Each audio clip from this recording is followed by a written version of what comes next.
Veronica has been an activist and advocate for gender equality and LGBTIQ rights for many years. Most of her career has been spent working directly with women escaping or experiencing violence, developing policy for women's or LGBTIQ advancement, and or political lobbying and activism. She was one of the candidates this time for ACT elections from my area, that is Bengal. She recently ran for the Greens in the ACT election and is currently the senior policy advisor for Caroline Lacotia of the Greens in the ACT Legislative Assembly. Her and Krishna, her partner of 19 years, who is in the audience at the moment, and thank you very much, Krishna, were one of 31 couples to marry in the 5 days of equality in the ACT in 2013, only to have their marriage annulled by the High Court after 3.5 days. So please welcome Veronica Wensing.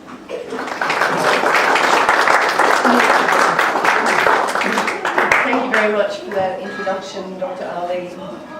And thank you very much for having the courage, I think, to host a forum today called Adapting to Marriage Equality.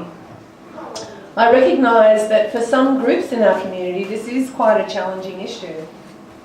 Personally, I find that a little hard, of course, because I'm obviously pro-marriage, having been married in the days of equality. But I think that it takes immense courage for these conversations to be happening in contexts in which they don't normally occur, and in contexts where we can't necessarily be guaranteed that everyone in the room thinks the same. So thank you very much for organising this evening. I guess I wanted to reflect a little bit as well on the lower numbers. As Dr. Ali said, there were 85 people here at the last forum. I was here as well. The room was packed when we were all discussing domestic and family violence, which these days is a topic that is much more discussed than it used to be previously. Once that was taboo too.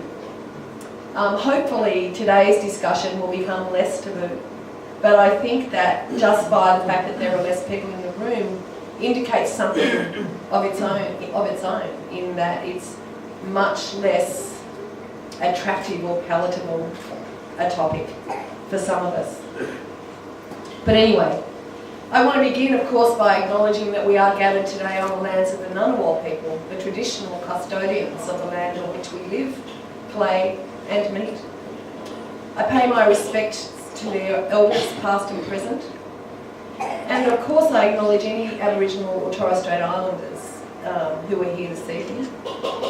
And when it comes to the topic, I guess, of tonight's forum, I then also think about how difficult it must be if you are Aboriginal or Torres Strait Islander and gay or lesbian or transgender, because that is, it's additional kind of discrimination. It becomes layered and much, much more difficult for you to progress as an equal citizen of society. But I welcome all of you for having the courage to come out tonight and try and engage in what can be a difficult discussion. And of course I welcome this evening's speakers.